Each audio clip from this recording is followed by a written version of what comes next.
Julian Assange needs no introduction. The founder of WikiLeaks, he's made hundreds of thousands of previously unreleased documents available to the general public, uncovering diplomatic relations gaffes right through to human rights abuses. He's also fighting extradition to Sweden over rape allegations. Julian, thanks for talking to RT. Now, through the course of your work, it's reasonable to assume that you have some insight into how political decisions are being made. What do you make of the recent events in the Middle East and North Africa? Do you think that we're seeing genuine social unrest, or are we seeing some kind of orchestrated revolt? And if so, who do you think is behind all this? Well, there's genuine change in some parts of the Middle East. I mean, Egypt is a clear case. I was concerned at the beginning of the Egyptian revolution as to whether we just saw a changing of the chairs and a maintenance of the same existing power structure, or whether something really different was happening. But after Mubarak fled Cairo, you saw mini revolutions occurring in every institution within Egypt, from Alexandria to Cairo. So that's the sort of change that's hard to undo. And when I saw the Amdalwa, the Egyptian secret police headquarters, abandoned, and activists come in and seize all the archives, 100,000 Egyptian secret police fled. That's a real change. Now, what's happening in some other countries is a bit different. So the situation in Libya clearly has involvement of state actors in it from many different areas. That's something that's been driven by state actors. Now, it is normal for neighbouring countries to have interconnections with each other. The activists in different countries, families in different countries, businesses in different countries, and the states from neighbouring countries. That's normal. When outside forces from very, very far-flung countries start to take an aggressive role in a regional affair, then we have to look a bit more and say that what's going on is not normal. So what's happening in Libya, for example, is not normal. It is not merely bona fide discontent by the people. That is not to say that there is not bona fide discontent, but it is not merely that. So do you think that there's a suggestion that this is being orchestrated from the outside, particularly in Libya? Well, I mean, in Libya, it's been bombed daily by NATO, so that much is clear, and the rebels are being funded and trained by the UK, United States, and possibly France. So, yes, that's a difficult and dangerous situation that has developed. I mean, we can see this continual mission creep that is occurring in Libya that everyone who studies these affairs knew would occur from the moment that intervention started. So we all need to watch that situation very carefully and trying to control it. What is the end game for Libya? We can compare Libya to, say, Bahrain, where there has been similar genuine discontent with the government in Bahrain. We released over 250 cables right at that time that the discontent started in Bahrain. And I've spoken to activists in Bahrain in a very grim and precarious situation, but we don't see any effective Western response to what is happening there. And this is because we have the Fifth Fleet of the United States stationed in Bahrain, and right on the other side we have Saudi Arabia. And Saudi Arabia and Bahrain are intimately connected politically, and Saudi knows that if Bahrain falls, that movement amongst the Shia will spread in to Saudi Arabia, so that's why they've literally cut the bridge between Bahrain and Saudi Arabia and moved Saudi troops in. Let's talk about other latest sort of WikiLeaks cables that have been released. They show the UK as a haven for extremism, with at least 35 Guantanamo detainees having at least passed through the UK. Is the UK still a haven for terrorists? I don't know if it's still been a haven for terrorists, but it is certainly a haven for oligarchs and former regime dictators that have come here. I mean, remember the famous Pinochet trial for the extradition of Pinochet from the UK, which the Thatcher resisted, incredibly using a lawyer that is involved in trying to extradite me from the United Kingdom. Now, part of that is perhaps good. It's an example of true liberalism in the United Kingdom. Everyone come here, we'll protect you. On the other hand, there does seem to be a connect between, is it really supporting free speech activists like me who come to the UK, but on the other hand, it is supporting people like sons of Gaddafi. And the Guantanamo information, why has WikiLeaks released it now? I mean, it seems sort of to be after the fact. Is it because Obama has recently announced his re-election campaign, and obviously closing Guantanamo was one of his main election promises? Well, there's a number of reasons why we've released it now. The primary one is that we are a small organisation, a very committed one, and last year we came under extraordinary attack, the likes of which no media organisation outside of Al Jazeera has ever seen. And we had, and in fact have, the United States pressure, Visa, MasterCard, Bank of America, and a number of other Western finance companies to block money flows to us. We've had and have an investigation trying to charge me with espionage and other members of our staff and volunteers in the United States. All these things continue to go on, and so they really dampen down our ability to move quickly and publish quickly. On the other hand, we now have spread out to the point where we are working with over 63 media organisations around the world in pushing out the cables, and those are really making a tremendous difference from the Middle East to Peru.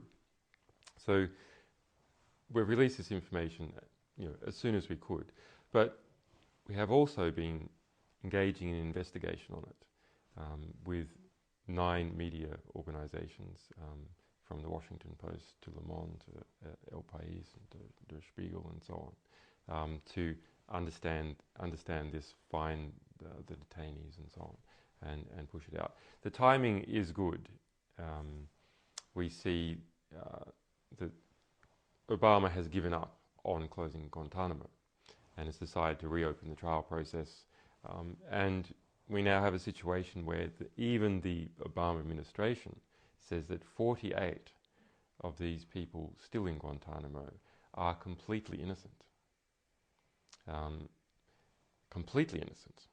There's not enough information to prove that they're criminals, but they are completely innocent, and that they should be sent somewhere, and they're not being sent somewhere. So completely innocent people incarcerated for years and years and years, no trial and no hope of relief. Is that not because there's nowhere to send them, because no country will agree to house them?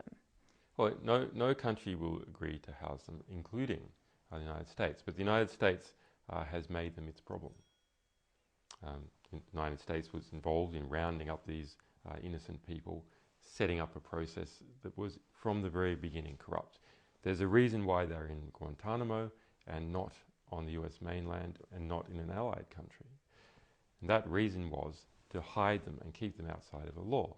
Just like you have Caribbean islands engaged in money laundering, the United States was engaged in people laundering, taking people secretly, pushing them through black sites and taking them to Guantanamo. And that is the original sin of Guantanamo, that it was a corrupt process to evade the law, and as a result, there's innocent people there. And the latest files that you've released show that there are Russians involved in that process as well? Yes, we have released today 8 Russian citizens' files. And what can you tell me about them? I haven't read them, but I'm sure that Russian media organisations will very quickly pick them up. We can tell you that what the files say in general, because they're all the same type of file, which is a detainee assessment file assessed by US military intelligence as to what these detainees are like. And so they list the circumstances of their capture, what their health records are like, what the evidence is against them at a high level, what sources of evidence there are against them, and give a recommendation as to whether they think they are high or low risk for reoffending or for having offended in the past, and whether they should be released. And what have you got coming out in the future? What are you looking at the moment? So at the moment we've spent this entire week dealing with the Guantanamo release, but we have a significant release coming up in the future, but we always do. Let's talk a little bit about you and what you're going through at the moment. You are currently fighting extradition to Sweden. What are your fears should you be extradited there? The problem is in 2 parts. The United States is trying to get up an extradition case for me to the United States. Just today we see a new subpoena coming out of the secret grand jury that is operating in Alexandria, Virginia, that is trying to get up this espionage case against us. It is building that case, and in whatever country I am in, once it decides to indict, they will try to extradite me from that country. And possibly not just me, possibly our other staff. The other problem with the Swedish extradition is that the process itself has been corrupted. So it was corrupted from the very beginning. Within 12 hours of these original charges being filed, they were reviewed by a senior prosecutor in Sweden and dropped as not the allegations dropped as not representing any kind of crime. And a Swedish politician by the name of Claes Borgström then picked them up and went to a different prosecutor all the way out from Stockholm and Gothenburg and pushed it back up again. And we've seen corruption in the Swedish media, we've seen all sorts of strange actions in relation to how this case has progressed. And we should understand that even the allegations themselves do not include any one of these women saying no or saying that they had been raped. The Swedish politician Claes Borgström, in response to a question by the media saying, well, not even the women allege this, said famously, well, what would they know? They're not lawyers. So if the US is trying to extradite you anyway, then surely it really doesn't matter which country you're in. They're going to go after you anyway. Well, it does matter. I mean, it's a problem regardless of what country I'm in. But there are differences between Sweden and the United Kingdom. Now, the United Kingdom is not the best country, unfortunately, to be in. But it does have an open court process. And it has a relatively detailed court process. The problem in Sweden, although technically the law in relation to extradition would serve us better in relation to the United States, the process itself is not open, not transparent, and is very, very hard for us to deal with. In addition, a media climate has been set up in Sweden that is quite hostile. And that's an ongoing problem. We've had, for example, the Prime Minister, the Minister of Justice, make attacks on me personally. Juries in Sweden, well, they don't exist. What exists is political appointees, lay jurors appointed by the political parties. And both political parties are involved in this Swedish case. The Social Democrats, which is the sort of centre-left party, has an involvement, and the right-wing party, which is now in government, has an involvement in relation to pressure from the United States.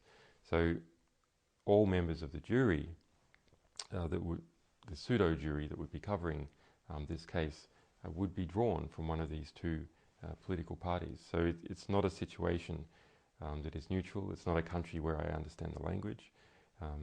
The Swedish prosecution continues to break EU law by refusing to provide any documentation whatsoever in English to me. So it is a strange and hostile environment in which I cannot effectively defend myself. What message do you think it would send to the world if the UK did turn around, almost unexpectedly at this point it seems, and refuse to extradite you? Well, it depends on to which country. So here's the sort of calculation that's going on in the United Kingdom. The United Kingdom wants to keep, at the various levels, wants to keep its good relationship with the United States. So if the UK was to reject the US extradition order, that would pose terrible problems for it. Similarly, if it was to reject the Swedish extradition order, that would pose problems for it, because it would look like it was seeking to harbour me. And this is the sort of difficult situation that Afghanistan faced, where it appeared that it was harbouring bin Laden, and as a result there was an aggressive response. So any country which appears to be harbouring us as the United States is trying to conduct its aggressive response, faces political pressures. So if the United Kingdom decided not to extradite, and there are actually some good reasons to do that, it would send a clear signal in relation to Sweden that the European arrest warrant should not be abused. Recall that I have not even been charged. Even in Sweden, I have not even been charged. So it really is a tremendous abuse of the European arrest warrant system. But the European arrest warrant system is easy to abuse. And Fair Trials International, a number of other groups, are pushing to reform that. In fact, there's a reform committee scheduled for July in the United Kingdom to try and look at reforming the arrest warrant system. If the United Kingdom does attempt to extradite me to the United States, then it faces a difficult position politically, which is the bulk of the people in the United Kingdom support us. The Liberal Democrats, which are part of the coalition of the UK government, support us. And the Conservative Party, the Tories, which form the majority of the UK government, it is not yet clear what their line is. They are a fresh government, they are a new government, so they may not have merged too much yet with the bureaucracy. But if the Liberal Democrats go this way, and the Conservative Party goes this way, and the population goes with the Liberal Democrats, then there'll be a very uneasy tension for the government. So really its only effective strategy is to get me out to Sweden as fast as possible. And we've seen that in some of the scheduling of the court dates and the appointment by the British government of the most senior extradition lawyer in the whole country, the lawyer who was involved in the Pinochet extradition, to assist in my extradition. Let's move on and talk about, you mentioned earlier your media partners, one of which is The Guardian, with whom you're now involved in a dispute, but you chose them as your primary English language partner for distributing the WikiLeaks cables. But they appear to have drastically edited those cables, particularly in relation to how gas companies, British gas companies, operate abroad. And now Guardian journalists have published this book on WikiLeaks, which you say is an attack on you. How would you describe, following that, The Guardian's stance on whistleblowing and media freedom in general? Well, they have a mixed opinion on that. You know, they are a publishing organisation, so of course they want as much right for them to publish as possible. That's a natural self-interest. What they have done with this cable cooking, in this incredible redaction, over-redaction of cables. We saw a case for Bulgarian organised crime where they redacted all the figures in Bulgarian organised crime, something very important for the Bulgarian people to know about, is they have pushed the right of the people to know at the very, very edge. And what they're concerned about is any possible attack on them by these organised crime figures, by oligarchs and politicians in Kazakhstan, etc., etc. And so they want to completely minimise any conflict by redacting the names of all those people. I mean, we even saw a case in Kazakhstan where they redacted the name of an Italian company that was purported to be corrupt. The US ambassador was writing corrupt. Redacted even that a number of members of the Kazakhstan elite was corrupt, without actually the individual names, just that fact that a number of members in the Kazakhstan elite were corrupt. But we have seen this sort of abuse of the material that we have provided several times. And the Guardian is the worst offender, but we saw it also by the New York Times. The New York Times redacted a 62-page cable down to 2 paragraphs. And this is completely against the agreement that we originally set up with them on November the 1st last year. That agreement was that the only redactions that should take place are to protect people's lives. There should be no other redaction, not to protect reputation, not to protect the Guardian's profits, but only to protect lives. And so that's a corruption of their agreement that they tried to feed this material back. But we can compare it, and so we have an ongoing research project to discover all the ways in which the New York Times and Guardian have abused that process and taken things from the public that rightfully they should know. But why would you not then just cut out the middleman and publish the cables yourself? I mean, surely you want to have ultimate control over what goes out. Why wouldn't you just do it yourself? We have to understand the scale of this release of information. So if we took these cables and we printed them out end to end, they would go between St. Petersburg and Moscow. It is that much material. So to actually get through it does require us to bring in the capacities of a lot of other organisations. And we've now built up a network of over 63 different media organisations from around the world, and NGOs like Amnesty, Greenpeace and Global Witness to get through this material. The Guardian, despite portraying itself as a sort of bastion of free speech and information freedom, do you think it's allowed itself to be influenced by state interests here?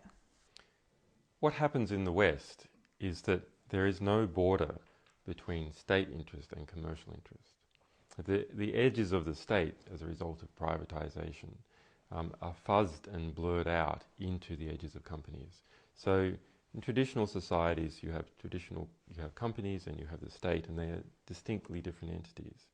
But in the West, which is has the most advanced financial flows and communications flows, these have blurred out into each other. So you can't tell the boundaries between one and the other. So you see in the West, the court system are being hijacked by corporate entities to deploy police to seize assets. So that's an example of the control of the most important elements of the state, the ability to deploy coercive force by corporate interests. And so when you look at how the Guardian behaves or how the New York Times behaves, it is part of that mesh of corporate and state interests, seamlessly blurring into each other.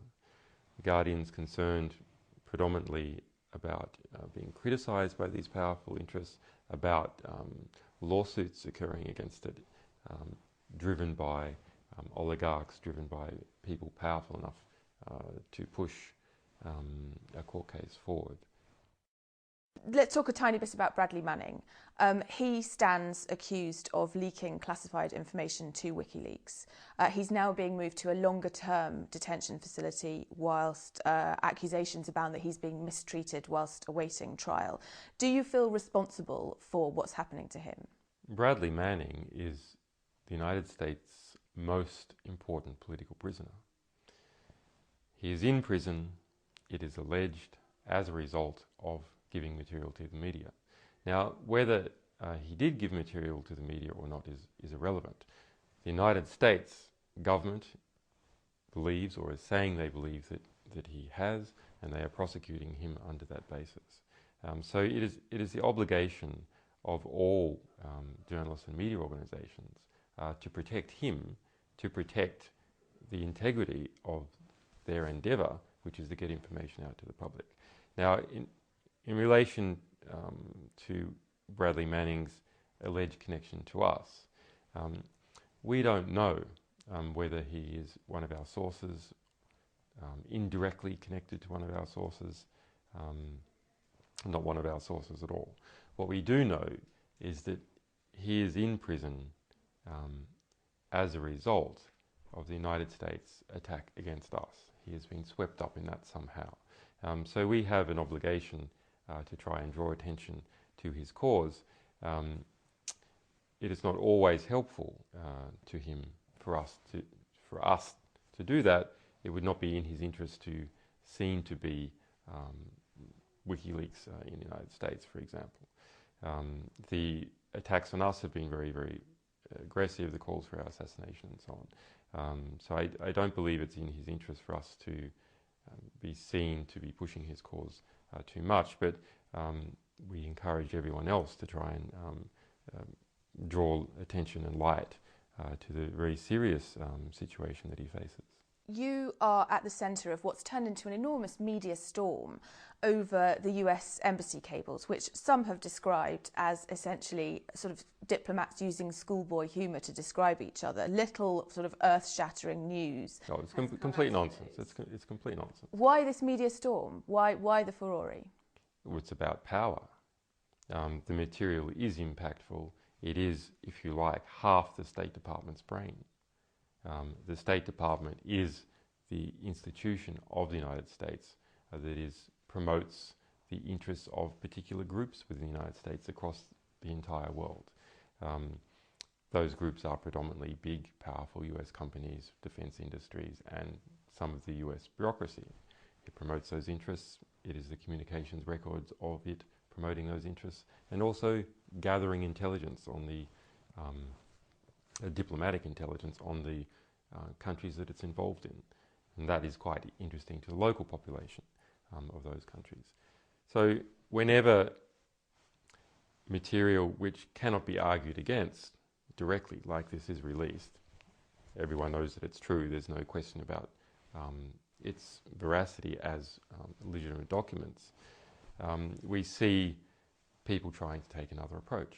Every one of the releases that we have done, we have had people go, nothing to see there, move along. But who are those people? Well, they're of two types. They are either the organisations that are directly affected. So we saw in our release of the Afghan war diaries, the Obama administration come out and said, we already know all that. Well, of course they already know all that. It is their material. It is from the Pentagon. Of course they knew all that, but the rest of the population didn't know it all. And we see media organisations that are either apologists for the state or the big corporations we've exposed, or just don't have the story, come out and say, well, there's no story there. So you saw, for example, on the first day of the release of the cables, the Washington Post come out and say, there's nothing really to read there. Well, the Washington Post at that time was not our partner in this endeavour. Subsequently, many of those organisations have come out and said, well, actually, there is something to read there. Something else that you released at the end of last year was a list of sites that were vulnerable to terrorist attack. Well, that's not our description of those sites. Actually, what we released last year was evidence, proof of US diplomats engaging in espionage activities, which is contrary to the UN Charter. So we did that with an order by Hillary Clinton telling diplomats to go and steal people's DNA, their credit cards, their frequent flyer numbers, their passwords, etc. And we did it with this document, which instructed US diplomats to not contact anyone in the host country and ferret out information about bits of the US empire, particularly important bits of the US empire. And those included even gas pipelines in Ukraine and Russia, pieces that the United States government thought were critical to the operations of its empire. And the people living next to that material, and the people of those countries, have the right to know that they are considered to be part of the United States empire in terms of provision of material. In addition, the UN and everyone else has the right to know that US diplomats are acting as spies. But doesn't that also, I mean, you can't guarantee who's going to read and who's not going to read this information. Doesn't that also leave these sites incredibly vulnerable to people who, even you, might not want to know this information? No, not at all. This sort of material, I mean, there's many more detailed things about assays of things that have been, could be terrorist targets. What we released was simply material that said name of country plus a gas pipeline. These weren't geographic coordinates, no security details, etc. So compared to the other information that is already out there in the public domain, this is of no significance in terms of terrorism. It is of significance in terms of showing US diplomats engaged in espionage, and what all the pieces are feeding the US empire. And by empire, I don't mean some Chomsky Marxist description. What I mean is the raw material that feeds the United States military, the raw material that feeds the big defence contractors, because that's what's in this list. Former colleagues accuse you of playing too dominant a role in WikiLeaks, and one of your former colleagues has opened a new whistleblowing site, OpenLeaks, which is seen widely as a response to your sort of personality-driven campaign. Do you fear that OpenLeaks will ultimately be an embarrassment to WikiLeaks? Well, unfortunately, it has been an embarrassment to us for a very long time. It is not a site that is opened. This is a circumstance where we have seen many opportunists jump on to try and find ways to criticise us. The individual that is meant to be behind OpenLeaks was suspended in August 25 last year. He has since gone on to write a book and sell $1 million worth of Hollywood film rights. There is no competing website open for that organisation.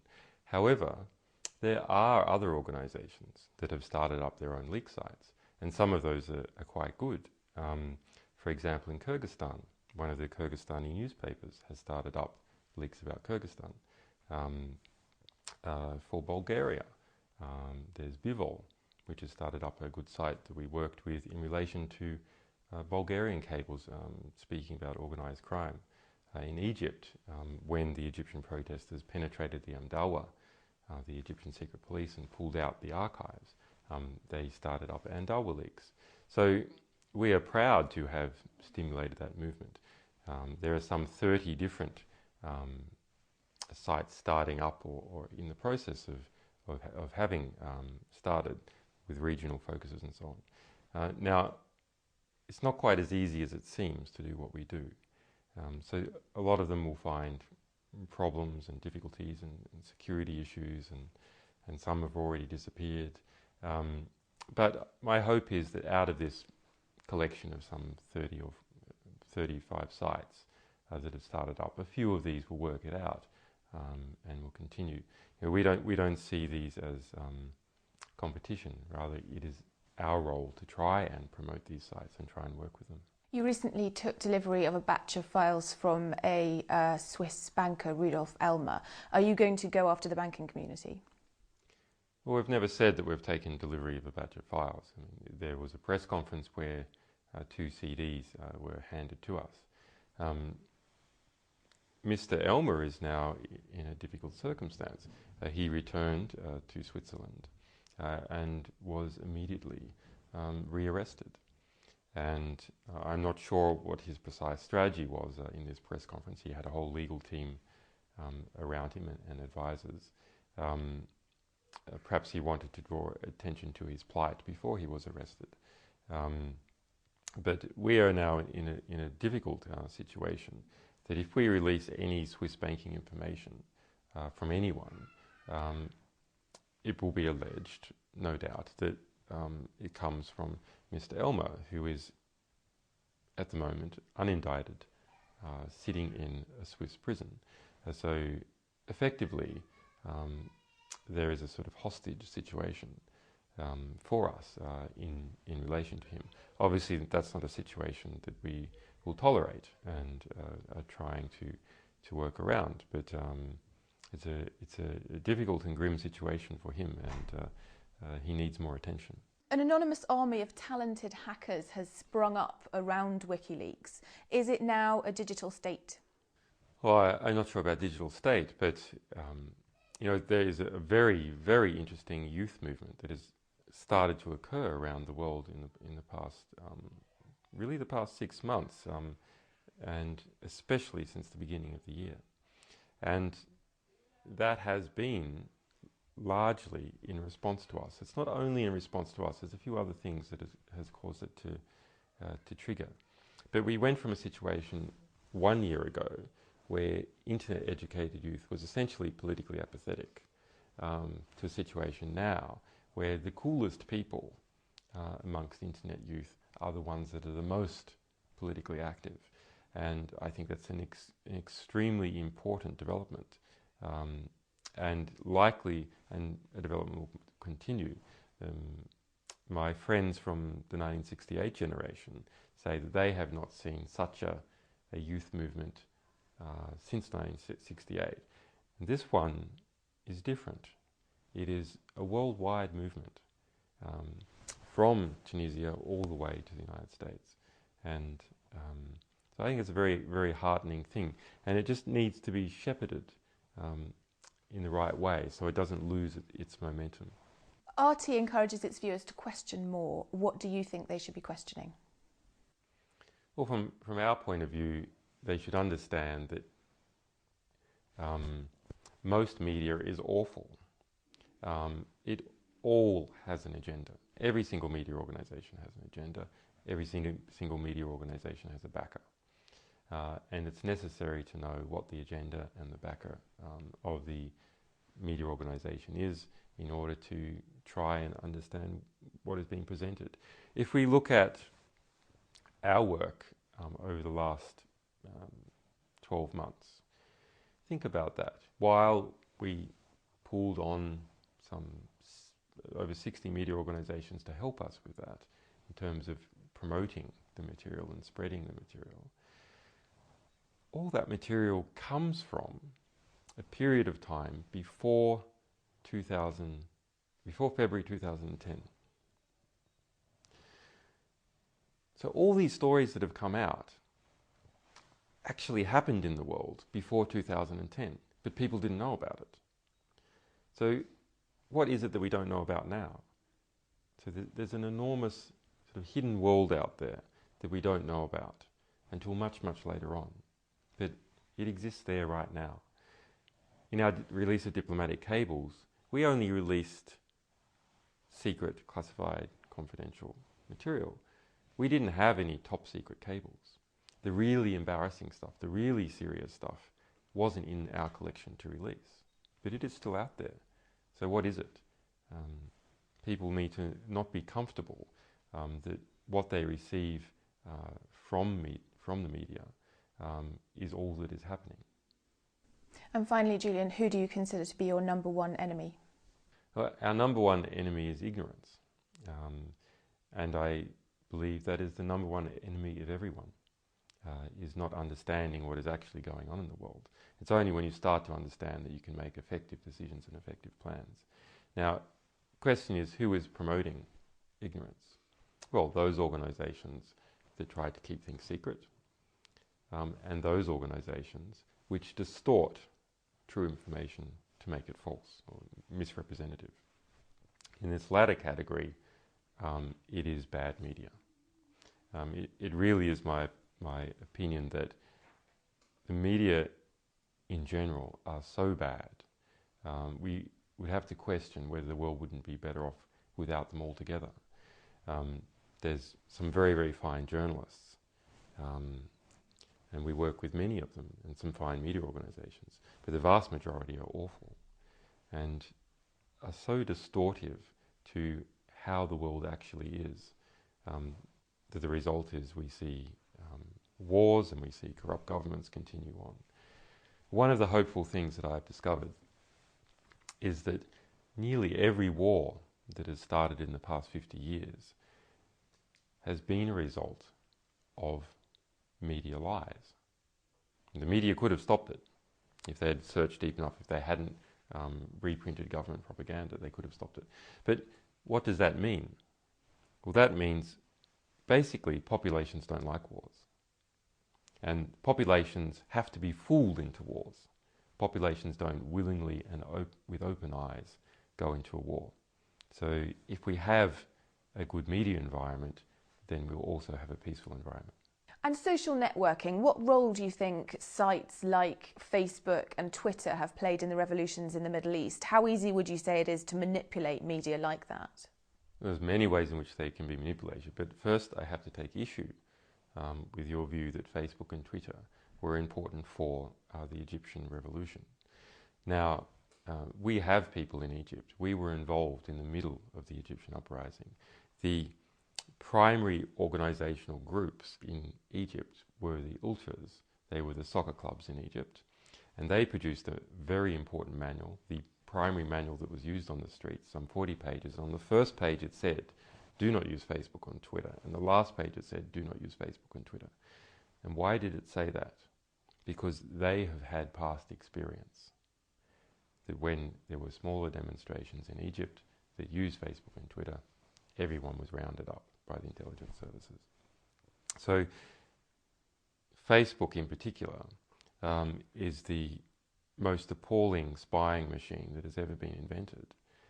Here we have the world's most comprehensive database about people, their relationships, their names, their addresses, their locations, their communications with each other, their relatives, all sitting within the United States, all accessible to US intelligence.